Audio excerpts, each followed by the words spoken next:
Hey, amigos.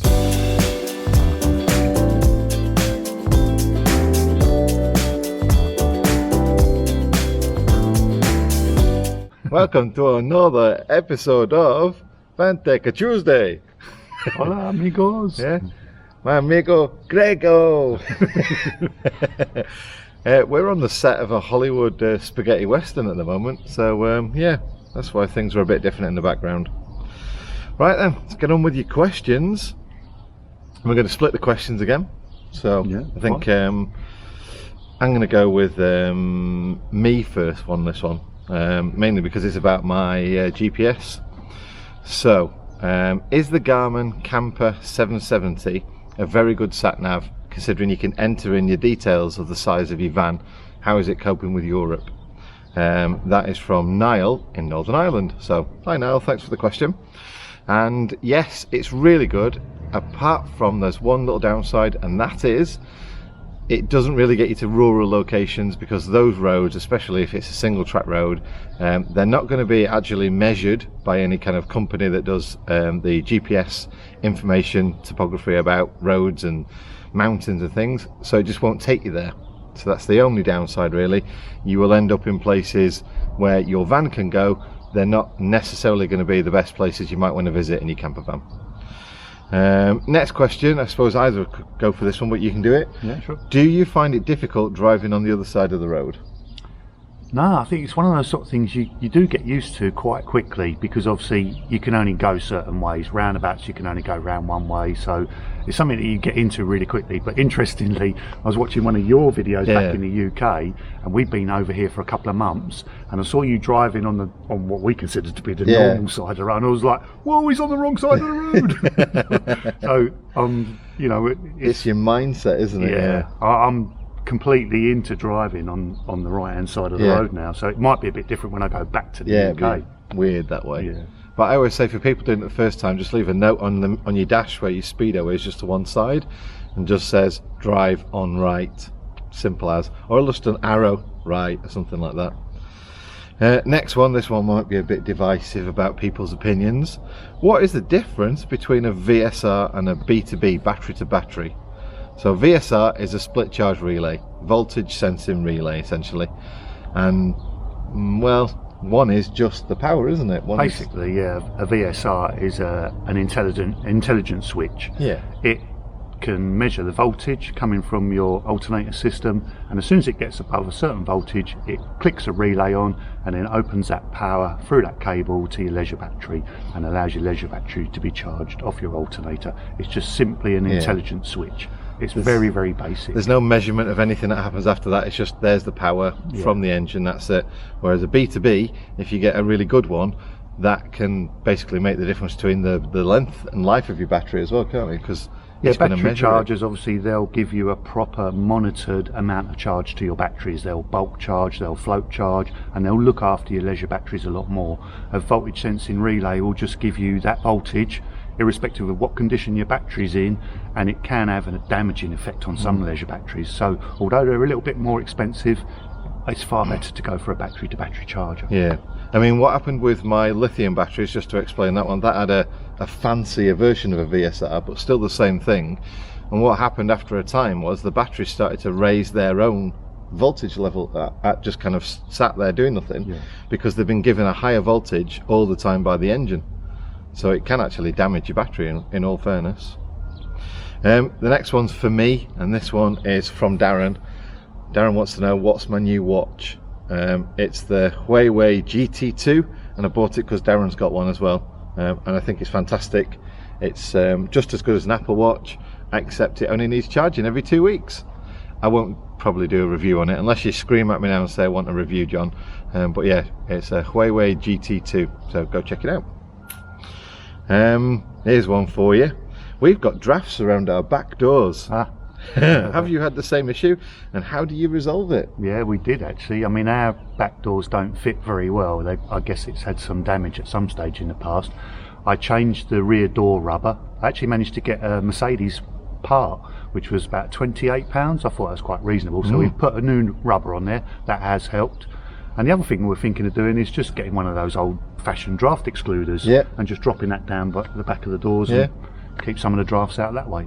I mean, what I did on our van was put extra. I bought the D rubbers, you know, with the I saw your back, video on that, yeah. and I just put those round as like an extra seal, and that helped as well. So, and they're quite inexpensive as well. But yeah, draft excluders are the winner because you can move them around wherever you need them. Well, this is a good one. Do you foresee problems with free park-ups if you tow a motorbike trailer? We used to tow caravans, and the reason we don't anymore is because I hated towing and the total lack of freedom that brings. As soon as you put a trailer on the back of your vehicle, your maneuverability is just diminished so much that you're really looking for massive car parks, park-ups, anything like that you've got this ability to do a wide circle to turn around, or worst case scenario you're gonna have to unhitch the trailer, turn your vehicle around and like manhandle your trailer around. So I would say, if it's all possible, ditch that idea. If you do need a motorbike and you've got a motorhome, you can actually get tow bar attachments for the back that make it a fixed rack where you put essentially the motorbike across the side, the back of the vehicle, and that's a far better solution, really. Yeah, you just need to be aware of the carrying capacity of your vehicle and make sure that you're not over its total laden weight. Yeah, so a smaller bike's probably best for that one. This one is a good one. Would you, as in me, straight swap with Greg's van for the extra size, and conversely, would you, Greg, swap with me for the smaller van size? So I'll go first. We've managed to fit everything we need into our van, and it's only 5.9 meters. The extra space though would be fantastic. Yeah, so having lived in our van for about 18 months, I think the extra living space that we've got is just fantastic. So moving down to a smaller van, that would definitely be a bit of a compromise. But the length of the van, if we could sleep widthways in a van like you do, and have a shorter van, it would just mean parking would be so much easier, because we constantly have to search around for a larger car park, because the van's just over 7 meters long, so it doesn't fit in a normal parking space. Widthwise it does, but it just sticks out like nearly a couple of meters. And also the gap between parking bays, if you've got a couple of cars parked tight next to you, you haven't got enough turning circle to get out. So we really do have to look for decent park-ups and decent parking spaces, and even when you go to the shops or the supermarket, the extra length can be a bit of an issue, so that would be a bonus. I think there's pros and cons of living space versus practicality, isn't it? And I guess there isn't the perfect van out there, really. I guess not, no. I mean, a small and medium wheelbase van, you probably would get more places. So it's more versatile, but it's a compromise on the living space.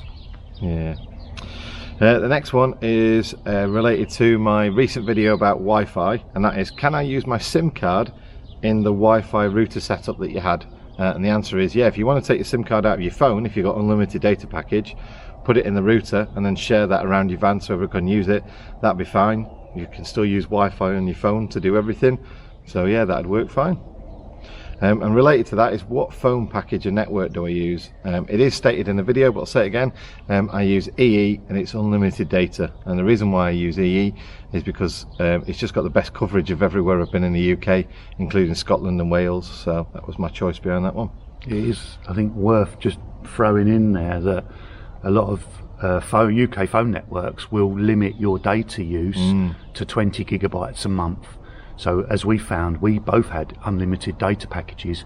Back in the UK, but when we got into Europe, they wouldn't let us use more than 20 gigabytes. And then they start charging you after that. And another thing that we've recently found as well is that you're only allowed that package or that EU roaming for 2 months. As soon as you go over 2 months, you have to pay for all your data usage. So just make sure you check the small print. Here's another one for you, Greg. Can I run a microwave in my van? The answer is yes, you can. I mean, they do use a lot of power. They use sort of 700 to 800 watts. It's a fairly short amount of time. It's probably 4 or 5 minutes you're using it for. So yeah, it's totally feasible. You need a decent size inverter to run it off, and just be aware that obviously it's going to use quite a lot of your battery power. I mean, if you can at all, get a couple of 110s at least, or 130 amp hour batteries. That would do it. This is another good one. where are you able to empty your cassette toilets and get fresh water in your tanks if you're not using campsites while you're on your trip? We come across the petrol station the other day, and he was all set up for campers. He literally had everything. He had grey waste, fresh water, cassette toilet, emptying point. He even had a set of the stair ladders, isn't he, for washing vans and stuff like that. Most of the time, though, the best ones to look for on the main motorways, most of the service stations have got a campervan service point. So that's the first obvious one. Now, a lot of supermarkets have got them as well. So in the supermarket car park, you'll find a camper service point. And as John just said, a lot of the petrol stations have got them as well. So they are readily available. You don't really need to go too far to find a service point. I think from my point of view, Intermarché is the best suited to motorhomes and camper vans. They've got everything you need. And the next one, we can both answer this one. What size LPG tank do you have and how long does it last? We've got the largest gas flow vertical cylinder. It's 11 kilos, which is about 22 litres. And even during the winter, that'll probably last us at least a month. You know, the heating's really efficient, the cooking's really efficient. I only ever let it go to about half a tank, and then I usually top it up again, because finding LPG can be a little bit of an issue. So as soon as we see a gas station that serves LPG, we pull in there, and just top it up, even if it's like €3 or €4. Which it's been the last few times, hasn't it? So ours is a 27 litre. I don't know what that is in kilograms. And it's a Cassette system, and that lasts us about 5 to 10 days depending on the weather. The colder it gets, the more we have the heating on, the less it lasts. If it's just for cooking and fridge, it can last up to 2 months. So again, it's what you use and the time of year. Right then, thanks for watching, and who knows where we'll be next week. Adios amigos. Cheers, see you later.